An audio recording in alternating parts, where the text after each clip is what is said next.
오늘 우리에게 주시는 말씀은 창세기 41장 17절에서 36절까지 말씀을 봉독하겠습니다. 창세기 41장 17절에서 36절까지 말씀입니다. 창세기 41장 17절에서 36절까지 말씀 봉독해 올리겠습니다.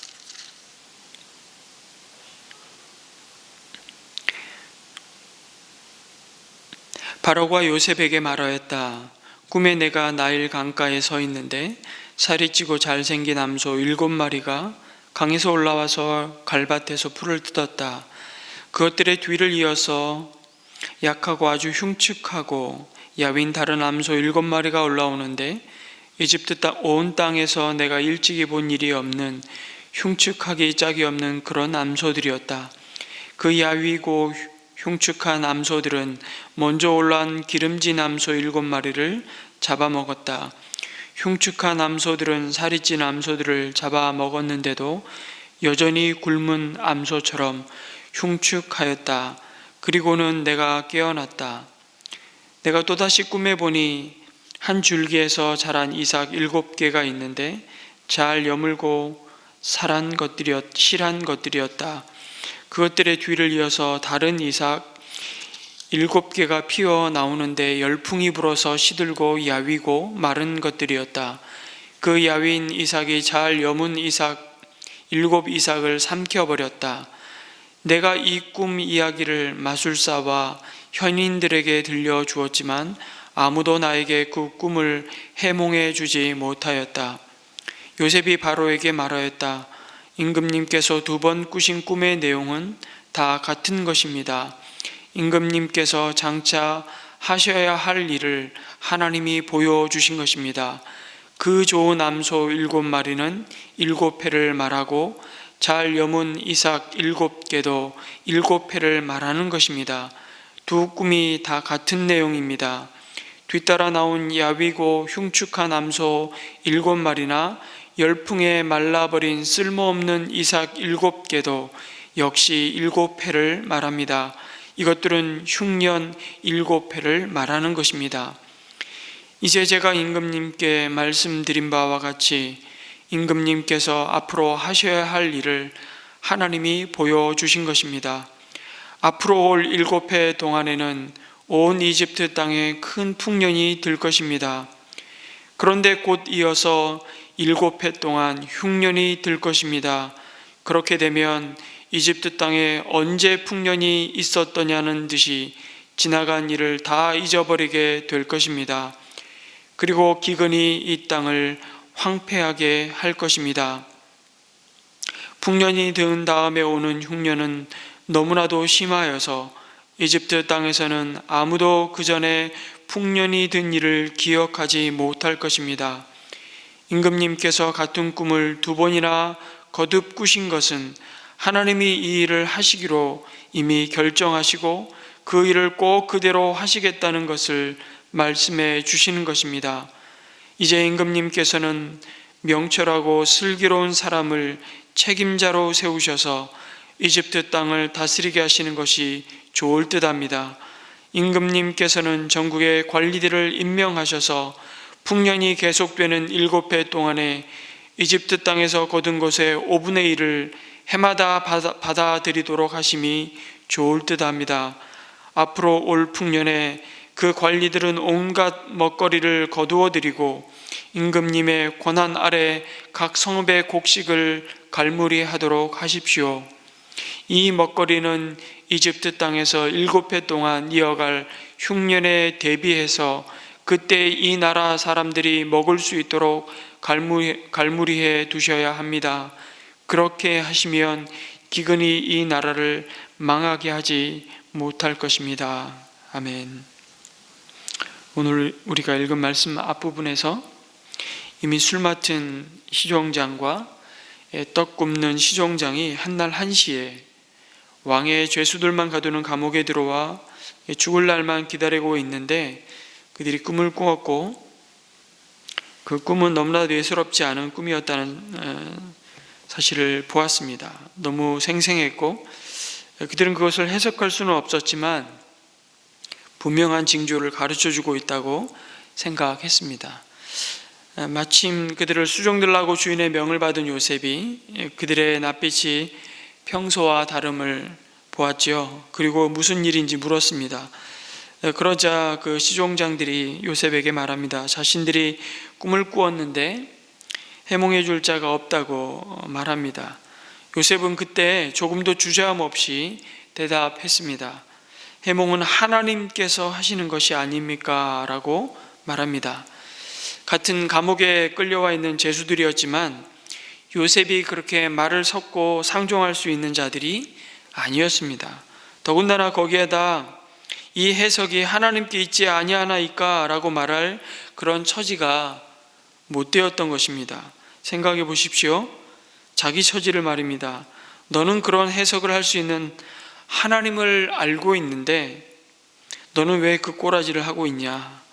그렇게 물으면 할 말이 없는 요셉입니다. 괜히 말 붙였다가 안 그래도 만사가 꼬인 이 시종장들이 감옥인들 이 요셉 하나 죽이지 못하겠습니까? 그런데 요셉은 아랑곳하지 않았습니다. 그 꿈을 자신에게 말해보라고 말합니다. 그리고는 그 꿈에 대해 요셉은 해석을 내려주죠. 아니, 정확히 말하면 하나님이 요셉에게 그 꿈의 해석을 알게 하십니다.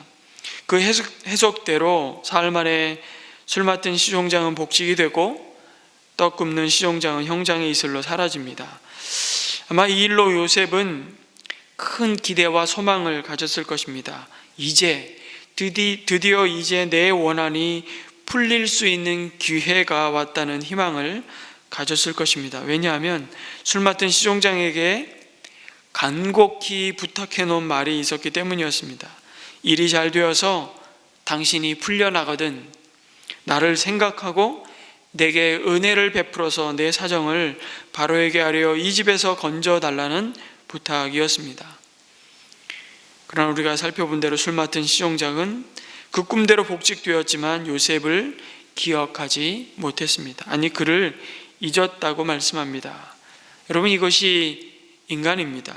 그렇게 꼬박 2년의 세월이 지났습니다. 그동안 요셉은 감옥에 잊혀진 존재로 여전히 파묻혀 있었습니다. 하나님은 요셉을 또 한 번, 아예 그가 가졌던 그 인간적인 마지막 희망까지 다 내려놓게 하시는 것 같은 그 세월, 더 긴 2년이 더 20년처럼 느껴지는 혹독한 세월을 보내며 단련하셨습니다. 이 상황 속에서 참 사람은 궁극적으로 믿음의 대상도 신뢰의 대상도 의지의 대상도 아님을 보여주십니다. 이 말씀은 사람을 불신하라는 말이 아닌 거 다 아시죠? 그리고 그 연단 속에 요셉은 그 술 맡은 시종장을 향해 삿대질하고 원망하지 않았습니다. 그러면서 요셉이 붙잡은 것은 딱 하나였습니다. 술 맡은 시종장은 나를 잊었으나 하나님은 자신의 기억 속에 요셉을 지우신 적이 단 한 번도 없었다는 진리를 참 요셉은 고통스럽지만 더 굳세게 붙잡게 되는 것입니다. 하나님은 요셉을 한 번도 잊으신 적이 없으셨습니다. 그리고 이제 또 다른 꿈 이야기가 시작된 것이죠. 이번엔 예굽의 신이라고 불리우는 바로가 꿈을 꾸었습니다. 아니, 하나님이 바로를 꿈꾸게 하셨습니다. 바로를 움직이시는 하나님의 손길을 봅니다. 그리고 그 모든 과정 가운데 참 신비로운, 다 설명할 수 없고 이해할 수 없는 하나님의 놀라운 구원의 역사가 시작됩니다. 바로를 꿈꾸게 하시고 마침 그 얘기를 술 맡은 시종장이 듣게 하여 주시고, 그리고 그 꿈을 해석할 수 없어서 바로의 번민하는 모습을 그 술 맡은 시종장이 보게 하십니다.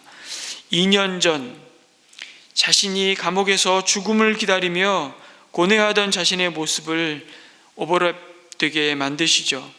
그리고 요셉을 잊었던 그 기억에서 까맣게 묻어두었던 요셉을 떠올리게 하시는 그 하나님의 손길과 일하심을 보는 것입니다.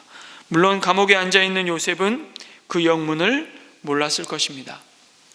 그러나 요셉이 술 맡은 시종장을 통해 바로의 부름을 받고 섰을 때 요셉은 2년 전 시종장 앞에 했던 말을 똑같이 되뇌이고 합니다. 바로가 말합니다. 내가 들은즉 너는 꿈을 들으면 능히 푼다 하더라. 내가 꾼 꿈을 해석할 수 있느냐? 이 바로의 요구를 듣고 요셉은 주저함 없이 대답합니다.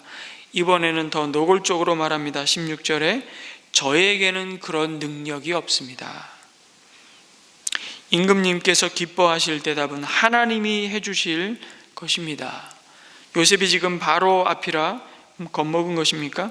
2년 전에 술 맡은 시종장에게는 내게 이르소서라고 말했던 그 당당함이 어디로 가버렸습니까? 바로 앞이라 여기서는 정말 그 꿈을 듣고도 해몽하지 못하면 곧 자신은 죽은 목숨이라는 것을 직감했기에 지금 변명거리를 두고 있는 것입니까? 그게 아니고요. 요셉은 지난 13년 동안 그의 설명할 수 없는 이 억울한 세월에 그 해석이 비로소 끝난 것이었습니다. 그래서 바로의 꿈을 다 듣고 요셉은 그 꿈에 대한 해석을 말하기 전에 또다시 고백합니다. 16절, 25절, 28절, 32절 똑같은 내용이 바로의 꿈을 해석하기 전에, 그 다음에 그 중간에, 그리고 그 마지막 말미에 똑같은 고백을 요셉은 더 강도 깊게 선포하고 있습니다. 임금님께서 2번 꾸신 꿈의 내용은 다 같은 것입니다. 임금님께서 장차 하셔야 할 일을 누가요? 하나님이 보여주신 것입니다. 요셉은 이 일에 하나님의 분명한 개입과 계획이 있음을 더욱 확신하게 됩니다.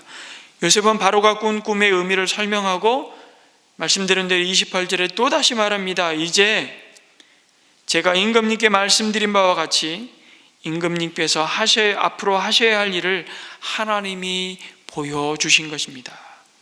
32절에 가서는 아예 더 확신에 찬 말로 바로에게 말합니다. 마치 이 말은 하나님이 요셉의 입을 통해 경고하시는 말처럼 들립니다.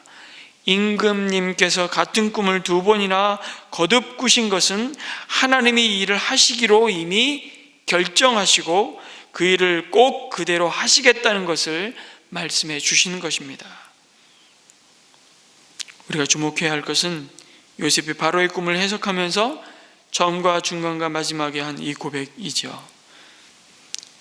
여러분, 요셉에게 해석을 요구하는 모든 꿈은 그냥 꿈이 아니었습니다. 그것은 철저히 하나님이 누구이신지를 드러내는 하나님의 말씀이었습니다. 그리고 요셉은 그 꿈들을 해석해야만 하는 그 모든 상황마다 여전히 지금까지의 경험에 의하면 오히려 그가 처한 자리는 더 형편없는 자리로 곤두박질 쳐졌지만 그 일을 이루시는 하나님의 일하심을 보았습니다. 그리고 잠잠히 하나님의 그 연단 가운데 자신을 구별하여 드렸던 것입니다. 술 맡은 바로의 시종장의 꿈을 해석하고 요셉은 기대했었습니다. 이 일로 이 시종장이 자신의 억울함을 풀어줄 것이라고, 좋은 일이 있을 것이라고. 그러나 그렇게 2년이 흘러가면서 요셉은 또 다른 연단의 시간을 보냅니다. 그리고 정말 예상치 않았던 뜻밖의 일로 구덩이에서 나오게 되면서 요셉이 확인하는 것은 이것입니다. 요셉을 옥에서 건져낸 분은 술 맡은 시종장이 아니라 하나님이시라는 것과 그 목적은 자신의 그 오랜 억울한 세월을, 그 억울함을 풀어주기 위함이 아니라 자신이 바로의 꿈을 해석해 주기 위함이고, 아니 더 나아가 하나님의 놀라운 구원의 역사를 이어가실 것이라는 사실을 거듭 확인하게 됩니다. 그 결과는 단순히 요셉을 옥에서 건져낼 뿐만 아니라 그를 바로 앞에 서게 하는 것임을 그는 보았던 것입니다. 이 사실을 시편 105편 19절은 이스라엘의 역사를 쭉 이야기하면서 요셉에 대한 대목에서 놀라운 말씀으로 요셉의 생을 이렇게 증거합니다. 개역 개정해 보니까 그의 말씀이 그를 단련하였도다. 하나님의 말씀이 그를 단련하였도다. 하나님이 시편 기자의 이 한 문장으로 13년의 노예와 죄인으로서의 삶이 무엇이었는지를 해석해 주셨습니다. 하나님의 말씀이 요셉을 단련하였다고. 이 모든 단련이 끝난 후 요셉은 더 이상 꿈으로 말씀하시고 꿈으로 해석하시는 하나님을 더 이상 이야기하지 않습니다. 왜 그렇습니까? 그 꿈이 이제 자기 영혼 깊은 곳에 진리의 말씀으로 바뀌었기 때문이었죠. 요셉은 더 이상 꿈이 필요치 않았습니다. 하나님 자신이 그의 꿈이 되었기 때문입니다. 요셉의 꿈에도, 두 시종장이 꾼 꿈에도, 바로의 꿈에도 하나님이 보이지 않았지만, 하나님이 직접 말씀하신 흔적이 단 한 번도 없었지만, 하나님은 여전히 그 가운데 일하고 계셨고, 드디어 하나님의 흔적이 증거되고 있는 장면을 보게 됩니다. 마치 요셉의 생애에서처럼 우리의 삶에서도 돌아보면 하나님은 철저하게 자신을 숨기시는 것처럼 보입니다. 하지만 하나님이 함께 하신 그 흔적은 결국 어디에나 있었음을 우리는 고백하지 않을 수 없는 것이죠. 그 고백이 오늘 거듭거듭 요셉이 그 꿈을 풀어내며 이 모든 일이 하나님이 하실 것입니다. 하나님이 하나님을 드러내는 사건으로 이해하고 있는 요셉의 믿음을 보여주시는 것입니다.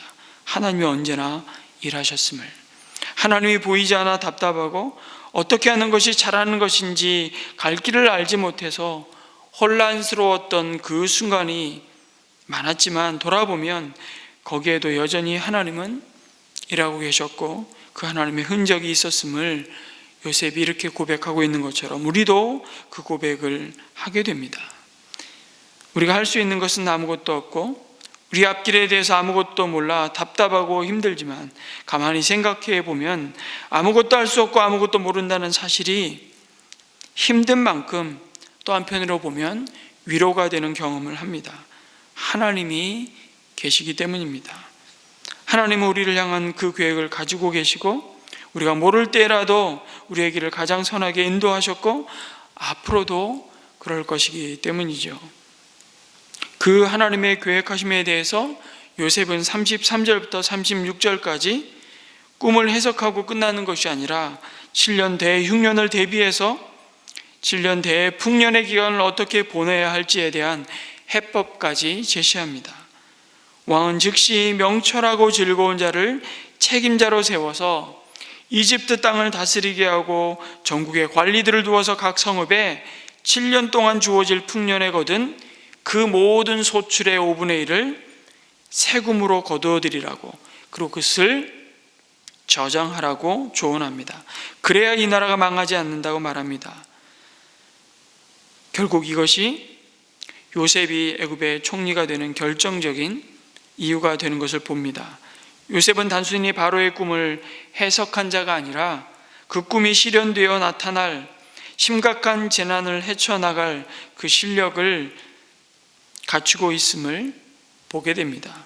히브리 노예로 팔려온 요셉에게 여러분 그 지혜가 하루아침에 하늘에서 그냥 뚝딱 하고 떨어졌을까요? 아닙니다. 이미 요셉은 바로의 집안에서부터, 보디발의 집안이죠. 그리고 바로 왕의 정치범 감옥에서, 그리고 그에게 맡겨진 모든 일들을 통해서 아까도 말씀드린 대로 이미 연단을 받았습니다. 그가 하는 모든 일마다 하나님의 함께 하심을 경험합니다. 여러분 5분의 1이라는 숫자는 그냥 대충 때려 맞춘 것이 아닙니다. 대충 이렇게 하면 되지 않을까? 세금 징수를 하려면요, 애굽의 인구와 소출과 그 복잡한 모든 징수의 방식과 그 과정에 대한 정확한 이해와 지식이 있어야만 답할 수 있는 것입니다. 요 다음 이제 장면에 보시면 이 요셉의 대답을 모든 이집트의 지혜자들이, 바로 왕 자신이 너무 흡족하게 받아들이고 있는 모습을 보여줍니다. 도대체 요셉은 그 모든 것을 어디서 어떻게 알게 되었을까요? 바로의 경호대장 보디발 집안의 모든 일을 하면서 그는 애굽의 귀족의 예의와 격식과 그 모든 문화를 아마 배웠을 것입니다. 그리고 감옥에서 그는 특별히 애굽이라는 대제국의 권력자들을 통해 애굽의 정치와 경제의 모든 상황을 감옥에 잡혀온 자들을 통해 배우게 되었을 겁니다. 요셉은 어떻게 보면 감옥 안에서 애굽을 구원하는 것이 목적이 아니라 아브라함에게 하셨던 그 온 열방이 하나님의 구원하심을 얻는 그 구원의 역사를 이루기 위해 준비되고 있었음을 성경은 우리 가운데 드러내시고 증거합니다. 바로의 감옥이 애굽을 다스릴 총리를 기르는 최고의 훈련소 역할을 했던 것이죠. 이것이 놀라운 하나님의 역사입니다. 이사야 55장 8절에서 9절에 보니까 여호와의 말씀에 내 생각은 너희 생각과 다르며 내 길은 너희 길과 달라서 하늘이 땅보다 높음같이 내 길은 너희 길보다 높으며 내 생각은 너희 생각보다 높다라는 말씀을 하십니다. 요셉의 생애가 꼭 그렇습니다. 사람이 보기에 허망해 보여도 하나님의 사람으로서 훈련받는 최고의 장소로 하나님은 보디발의 집안을 선택하셨고, 억울한 일을 당하며 아무나 올 수 없는 감옥에 요셉을 가두시며 하나님께서는 놀라운 구원의 일들을 이루어 가시는 그 준비들을 하셨던 것이죠. 하나님은 모세를 들어 사용하시기 전에도 똑같았던 것 같습니다. 애굽의 왕궁에서 40년간 나라를 다스리는 질서와 그 제도를 다 익히고 알게 하시고 성경을 쓸 수 있도록 그를 배우게 하셨죠. 그리고 광야에서 정말 잊혀진 존재로 40년 동안 살면서 결국 이스라엘 백성을 이끌고 광야 40년을 생활할 수 있도록 모세를 준비시키셨습니다. 모세는 광야에서 보낸 40년을 아마 잊어버린 시간, 쓸모없는 시간이라고 생각했을 수 있지만 그 사람의 생각과 하나님의 생각은 다름을 여기도 볼 수 있습니다. 실제로는 이스라엘 백성을 인도하기 위해 먼저 모세라는 한 사람을 준비시키시고 연단하시며 훈련받게 하셨던 시간이었던 것처럼 하나님이 요셉의 13년을 그렇게 준비케 하셨습니다. 그래서 환난 중에도 요셉이 하나님과 동행함으로써 하나님께서는 요셉의 고난과 그 억울함이 조금 더 낭비되지 않게 하셨습니다.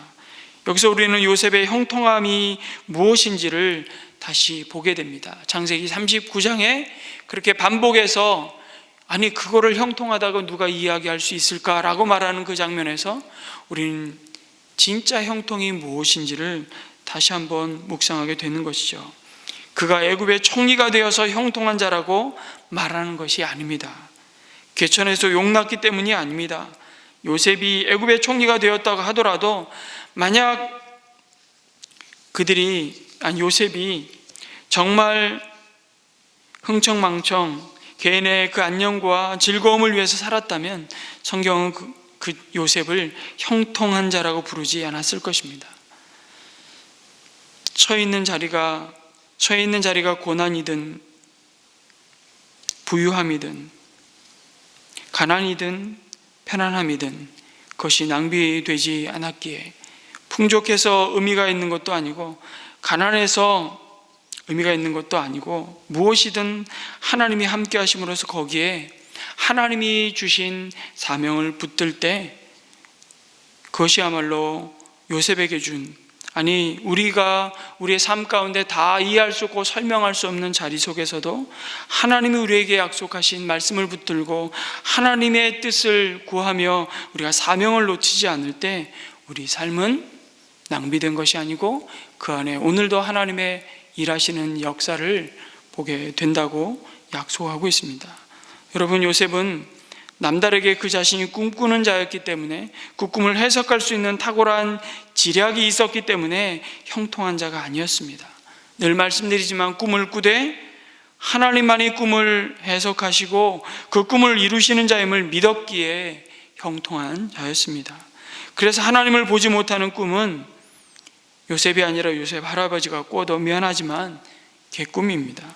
요셉은 가는 곳마다 그의 출발을 꿈으로 시작했지만 그 꿈은 하나님이 누구이신가를 분명히 드러내고 선포하는 축복의 도구였을 뿐입니다.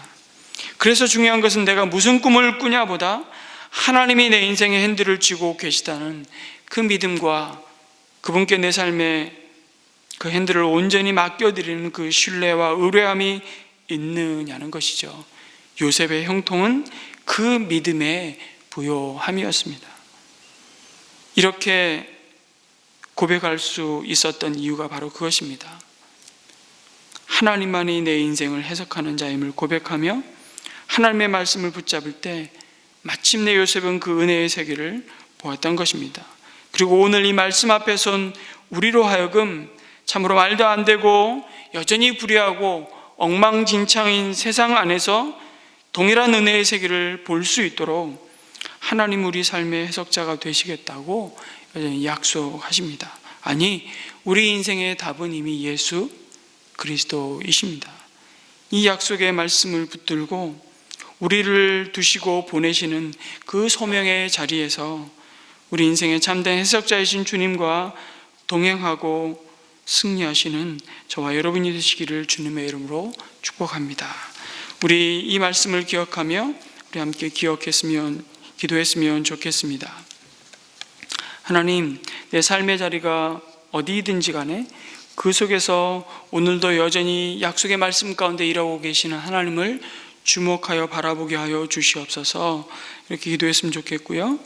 내일을 우리가 주의 날로 또 함께 사망의 권세를 이기시고 부활하신 그 부활을 우리가 소망 가운데 바라보면서 또 예배로 모일 텐데, 내일 주일 목장 연합 예배 가운데 하나님께서 은혜로 함께하여 주시고 하나님 앞에 드려지는 이 예배가 영과 진리로 드려질 수 있도록 순서를 맡은 자들 가운데 하나님이 어떻게 행하셨는지를 고백하고 찬양하고 그 하나님을 기뻐하며 즐거워하는 그 복된 예배, 그 가운데 하나님 우리 가운데 임재하셔서 하나님 오늘도 행하시는 구원의 역사를, 구원의 영광을 우리가 주목하여 볼 수 있도록 그 예배 가운데 함께하여 주옵소서. 우리 예배를 받아 주시옵소서.